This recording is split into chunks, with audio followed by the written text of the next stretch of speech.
Assalamualaikum warahmatullahi wabarakatuh.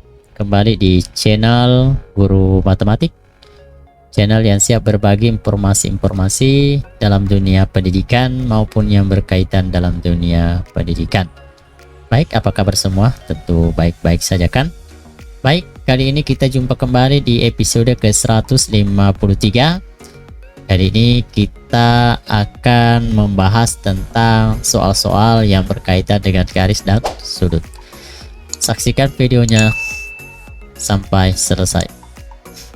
Oke, kita mulai soal nomor 1. Banyaknya sinar garis dan ruas garis yang dapat dibuat dari gambar di atas berturut-turut adalah: pertama, untuk sinar garis. Untuk sinar garis itu kita bisa bentuk dari sinar garis AB. Kemudian kita juga membuat sinar garis BA. Berarti di sini ada 2. Sekarang untuk ruas garis, itu kita buat AB, BA juga ada 2. Oke, nah sekarang kita lanjut. Jadi banyak sinar garis ada 2, sedangkan banyaknya ruas garis ada 2.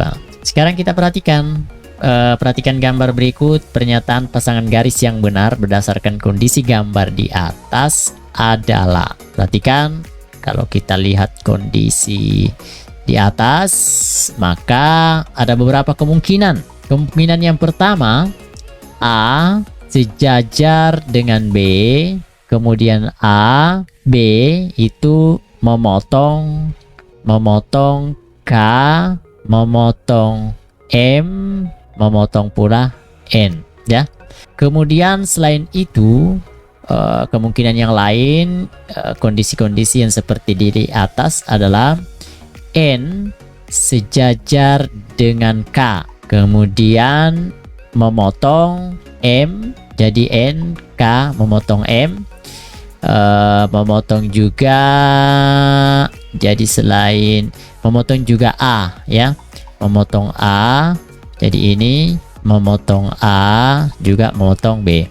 Jadi itu kemungkinannya. Jadi yang pertama adalah A sejajar B, kemudian AB memotong K, memotong M, dan memotong N. Begitu juga kemungkinan yang lain adalah N sejajar dengan K dan memotong M, A, dan B. Gitu ya.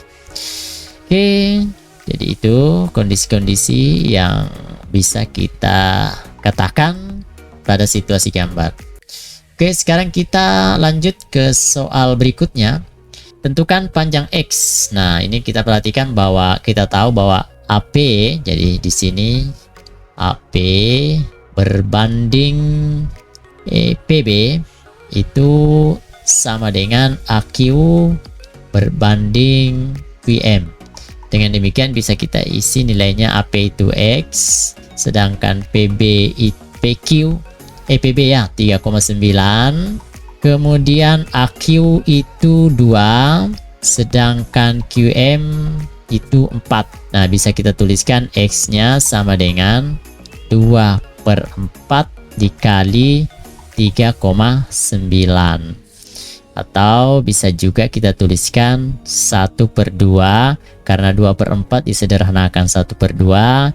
Ini bisa kita tuliskan 39/10, atau 39/20 sama dengan 1,95. Jadi itulah nilai X nya. Kemudian kita lanjut soal berikutnya. Besar sudut terkecil yang dibentuk oleh jarum jam pada pukul 3. Jadi kalau pada pukul 3 itu akan membentuk sudut apa? Ya, betul sekali ya, membentuk sudut 90 derajat.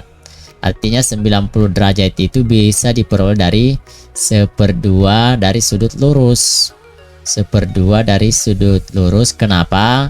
Karena 1/2 dikali 180 itu sama dengan 90 derajat. Atau 90 juga itu bisa diperoleh dari 1/4 dari sudut satu putaran.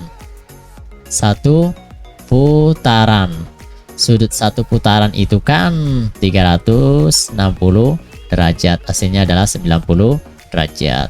Nah, itu besar sudut terkecil yang dibentuk oleh jarum jam pada pukul 3. Sekarang perhatikan soal berikutnya. Perbandingan X banding Y sama dengan 2 banding 7. Sedangkan sudut X dan sudut Y itu saling berpenyiku. Dengan demikian X ditambah Y itu harus 90 derajat. Nah, sekarang kita tentukan X berbanding Y sama dengan 2 banding 7. Nah, perhatikan, kalau kita mau menggunakan cara cepat, ini cara cepat saja ini ya, kita bisa dengan cara ini bisa kita kalikan 10. Ini dikalikan 10, ini kalikan 10. Dengan demikian 20 ditambah 70 itu sama dengan 90. Dengan demikian X-nya sama dengan 20, Y-nya sama dengan 70. Ada juga cara lain, cara yang kedua, ini cara yang agak panjang, bisa juga kita gunakan. Caranya adalah kita ketahui bahwa X tambah Y itu sama dengan 90 derajat. Sedangkan X berbanding Y itu sama dengan 2 berbanding 7. Atau kita tuliskan X sama dengan 2/7 Y. Dengan demikian kita substitusi. X ditambah Y itu sama dengan 90. X-nya kita ganti dengan 2/7. Y ditambah Y itu sama dengan 90 derajat. 2/7 ditambah 2/7 Y ditambah 1 Y itu hasilnya adalah 9/7 Y sama dengan 90. Maka didapat Y-nya sama dengan 90 dikali dengan 7 dibagi dengan 9. Berarti Y sama dengan ini dibagi 90 bagi 9 itu 10, maka Y-nya sama dengan 70. Jadi kita dapatkan Y-nya 70. Nah, berapakah X-nya? Nah, untuk mendapatkan X-nya kita cari saja. X-nya sama dengan 90 kurangi 70 sama dengan 20 derajat. Jadi di sini 20 derajat. Oke, sekarang kita lanjut soal berikutnya. Soal berikutnya, perhatikan. Soal berikutnya, sudut 2X tambah 5 dan sudut 80 itu saling berlurus. Dengan demikian 2X tambah 5 ditambah dengan 80 jumlahnya harus 180 derajat. Kenapa? Karena kedua sudut saling berlurus. Jadi 2X ditambah 85 sama dengan 180. Jadi 2X sama dengan 180 dikurangi 85. Jadi 2X sama dengan, jadi dengan demikian 2X sama dengan 95. Jadi X sama dengan 95 dibagi 2 sama dengan 47,5. Oke ya, tuh. Kemudian kita lanjutkan soal berikutnya. Perhatikan gambar di samping pasangan sudut yang jumlahnya 180 derajat. Jadi kemarin kita sudah jelaskan bahwa sudut-sudut yang jumlahnya 180 adalah sudut-sudut sepihak dalam. Apa itu, yang mana itu? Jadi 4 dengan Q1. Jadi sudut yang pasangannya 180 itu adalah sudut P4 dan sudut Q1. Kemudian sudut P3 dan sudut Q2. Kemudian yang lainnya adalah ini dengan ini.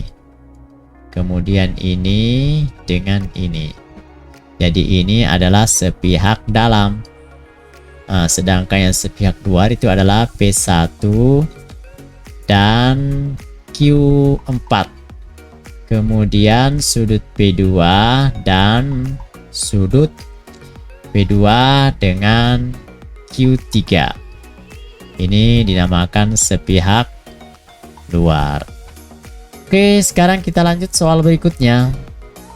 Soal berikutnya adalah berapakah perjumlahan antara A tambah B pada gambar berikut. Nah, kita lihat bahwa, perhatikan bahwa 105 dengan 3B itu berpelurus. Jadi 3B ditambah 105 itu sama dengan 180.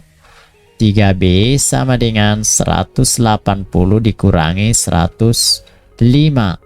Berarti 3B sama dengan 3B, jadi 3B sama dengan 75 ya. Dengan demikian, karena 3A sama dengan 3B, berarti 3A sama dengan 3B sama dengan 75. Nah, sekarang 3A ditambah 3B itu sama dengan 75 ditambah 75. Jadi 3A ditambah 3B sama dengan 150. Masing-masing dibagi 3, berarti A ditambah B sama dengan 50 derajat. Sekarang kita lanjutkan soal berikutnya. Nah, ini perhatikan. Kita lanjutkan. Ini sebenarnya kita ulang ya. Ini dulu. Oke, ini soalnya adalah 150 derajat. Di sini 150 derajat, di sini X. Kita misalkan di sini P ya. Misalkan di sini P. 150 dengan P ini saling sepihak dalam. Dengan demikian P ditambah dengan 150 derajat itu sama dengan 180 derajat. Berarti P nya sama dengan 180 derajat dikurangi 150 derajat sama dengan 30 derajat. Karena P itu sama dengan X sama dengan 30 derajat. Jadi jawabannya adalah 30. Kenapa P sama dengan X? Karena P dan X saling bertolak belakang. Oke, soal berikutnya. Berdasarkan gambar berikut nilai X, Y, dan Z-nya. Perhatikan. Untuk mencari nilai X, X dan 95 ini adalah sudut berpelurus. Dengan demikian saya bisa katakan X ditambah 95 itu sama dengan 180 derajat. Jadi X-nya sama dengan 180 derajat dikurangi 95. Maka X-nya sama dengan 85. Ini diperoleh hasilnya 85. Sedangkan Y-nya itu sama dengan 115 bertolak belakang. Z-nya sama dengan 75 karena bertolak belakang. Oke, sekarang berapakah besar sudut CDE? Besar sudut CDE berarti yang ditanyakan adalah CDE. Berarti ini ya, CDE ini yang ditanya. Di sini yang ditanyakan. Nah, perhatikan untuk menjawab soal ini, perhatikan karena ini adalah sebuah garis sejajar, jadi ini sejajar dengan ini. Dengan demikian, perhatikan sudut yang ini 60 derajat dengan di sini ini adalah berseberangan dalam. Berarti di sini hasilnya adalah 60 derajat karena bertolak belakang. Jadi sudut C itu sudut ECD itu sama dengan 60 derajat. Kenapa? Karena bertolak belakang dengan sudut ABE. Kemudian untuk sudut CED yang mana itu sudut CD ini ya. Ini sudut CED itu karena sudut CED dengan 150 itu adalah saling berpelurus. Dengan demikian 180 dikurangi 150 sama dengan 30 derajat. Jadi sini saya tuliskan 30 derajat ya. Dengan demikian saya bisa mengatakan bahwa sudut EDC atau sudut CDE itu sama dengan 180 dikurangi sudut ECD dikurangi sudut CED. Karena ingat dalam segitiga itu jumlah sudutnya adalah 180 dikurangi 30, maka diperoleh hasilnya 90 derajat. Oke, sekarang kita lanjut soal berikutnya. Soal berikutnya, perhatikan gambar berikut ya. Nah, kita lihat gambar berikut. Di sini besarnya 45, di sini besarnya 50. Ini boleh kita ambil perumpamaan kalau kita bagi dua di sini ya. Jadi kita bagi dua, maka ini sejajar dengan ini. Perhatikan, karena ini sejajar, berarti di sini 45 derajat karena berseberangan dalam ya. Kemudian ini juga sejajar dengan ini. Di sini berarti 50. Dengan demikian A derajat itu sama dengan 45 derajat ditambah 50 derajat sama dengan 95 derajat. Sekarang selanjutnya adalah perhatikan gambar. Jika kita tentukan dulu sudut-sudut yang diketahui, kita tuliskan di gambar sudut EFB. Perhatikan sudut, kita mulai dari sini sudut EB, berarti ini yang dimaksud, berarti di sini 65. Kemudian sudut FCD berarti sini ya, sini berarti besarnya 120 derajat. Yang ditanyakan adalah BFC, berarti BFC, berarti yang ditanya adalah sudut ini ya, sudut ini yang ditanyakan. Nah, untuk itu ini mudah nih, karena ini kita bisa ketahui, ini sudut ini besarnya bisa diketahui. Kalau saya misalkan di sini F, maka 120 dengan sudut F ini adalah saling sepihak dalam. Dengan demikian saya bisa mengatakan bahwa F ditambah dengan 120 itu sama dengan 180. F sama dengan 180 dikurangi 120 itu sama dengan 60 derajat. Berarti di sini 60. Nah, yang ditanyakan ini bisa kita hitung nilainya. Jadi sudut BFC itu sama dengan 180 dikurangi 65 dikurangi 60 sama dengan 180 derajat dikurangi 125 derajat, maka hasilnya adalah sama dengan 55 derajat. Demikianlah video kali ini, semoga bermanfaat. Dukung channel ini dengan cara menekan subscribe, like, and share. Assalamualaikum warahmatullahi wabarakatuh.